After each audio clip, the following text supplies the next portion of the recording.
రాజకీయం ఈసారి రంజుగా మారనుంది. వైఎస్ఆర్ కుటుంబంలో భారీ చీలిక వచ్చిన నేపథ్యంలో ఈసారి ఎన్నికలు హీటెక్కిస్తున్నాయి. అన్నా చెల్లెల మధ్య పోరు కాస్త ముదిరి పాకాన పడింది. ఏపీ సీఎం వైఎస్ అధినేత జగన్ కి ఎదురుగా సొంత చెల్లెలు షర్మిల నిలబడ్డారు. ఆమె ఏకంగా కాంగ్రెస్ ఏపీ చీఫ్ గా వ్యవహరిస్తున్నారు. అంతేకాదు ఆమె కడప ఎంపీగా పోటీ చేస్తున్నారు. షర్మిల కడపలో బస్సు యాత్ర చేపట్టి వైసీపీ ప్రభుత్వంపై విమర్శలు గుప్పిస్తున్నారు. వైఎస్ జగన్ ప్రభుత్వాన్ని కాదు, పులివెందుల్లో ఆయన్ను ఎమ్మెల్యే అభ్యర్థిగా ఓడించాలని షర్మిల ఇస్తున్న పిలుపు రాజకీయంగా చర్చనీయాంశంగా మారింది. మరోవైపు వివేక హత్య కేసును ముందుకు తెచ్చి జగన్ ప్రభుత్వాన్ని కార్నర్ చేస్తోంది షర్మిల.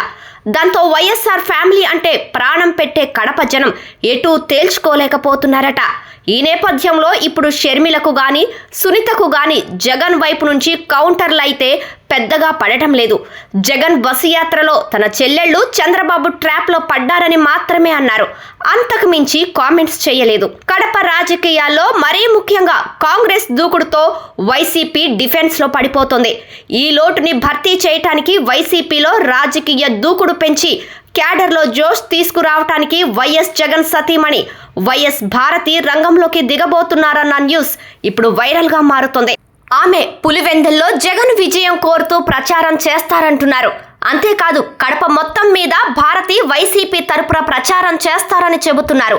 అంటే కడప ఎంపీగా షర్మిల పోటీ చేస్తుండటంతో ఆమెకు కౌంటర్గా మొత్తం 7 అసెంబ్లీ నియోజకవర్గాల్లో భారతి ప్రచారం సాగుతుందన్నమాట. ఒక విధంగా అదే జరిగితే వదిన మరదళ్ళు రాజకీయంగా కడప వేదికగా ఢీ అంటే ఢీ అనే విధంగా పోరాటం సాగనుంది. ఇప్పటి వరకు షర్మిల సునీతలు జగన్ మీద చేసిన విమర్శలకు వైసీపీ నుంచి కౌంటర్లైతే పెద్దగా లేవు. మరి భారతి తన మరదలు సంధించే ప్రశ్నలకు విమర్శలకు ధీటైన జవాబు చెబుతారా అన్నది ఆసక్తిగా మారింది. మరోవైపు చూస్తే వైఎస్ జగన్ ఈ నెల 22న పులివెందుల నుంచి వైసీపీ అభ్యర్థిగా నామినేషన్ దాఖలు చేస్తారంటున్నారు. ఆయన బస్సు యాత్ర ఈ నెల 21తో ముగియనుంది. ఆ తర్వాత ఆయన నామినేషన్ దాఖలు చేసి మరోసారి ఏపీ మొత్తాన్ని హెలికాప్టర్ ద్వారా తిరుగుతారని, రోజుకు 3 బహిరంగ సభల్లో ప్రసంగిస్తారని వైసీపీ శ్రేణులు చెబుతున్నాయి. ఇక జగన్ అభ్యర్థిగా నామినేషన్ దాఖలు చేసిన దగ్గర నుంచి పులివెందుల్లో భారతి ప్రచార బాధ్యతలు చూస్తారని అంటున్నారు. ఆమె 2019 ఎన్నికల్లోనూ జగన్ తరపున ప్రచారాన్ని చేపట్టారు. అప్పటి పరిస్థితులు వేరు. ఈసారి మాత్రం అంతా మారిపోయింది. సొంత చెల్లెలు వైరిపక్షంలో చేరి సవాల్ చేస్తున్నారు. పైగా మొదటిసారి షర్మిల ప్రత్యక్ష ఎన్నికల్లో పోటీ పడుతున్నారు. కడప గడ్డ అంటే వైఎస్ఆర్ కుటుంబం అడ్డాగా చెబుతారు. ఇప్పుడు ఆ కుటుంబం 2గా చీలిన వేళ జనాల మద్దతు ఎవరికి ఉంటుంది అన్నది చర్చగా ఉంది. అదే సమయంలో షర్మిల అటువైపు ఉంటే, ఇటువైపు భారతి ఉంటే ఈ ఇద్దరి నారీమణుల నడుమ రాజకీయ విమర్శలు ఏ స్థాయిలో ఉంటాయన్న చర్చ కూడా సాగుతుంది.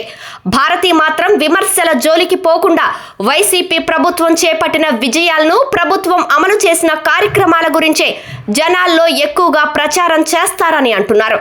అయితే తన వదిన ప్రచారం స్టార్ట్ చేస్తే ఎదురుగా నిలిస్తే షర్మిల ఊరుకుంటారా? ఆమె ఆ వైపు నుంచి సవాల్ చేస్తే భారతి ఖచ్చితంగా జవాబు చెప్పాల్సిందే కదా అంటున్నారు. మొత్తానికి ఈసారి కడపలో వదిన మరదళ్ల సవాల్ అని అంతా చర్చించుకుంటున్నారు. చూడాలి మరి ఏం జరుగుతుందో అనేది.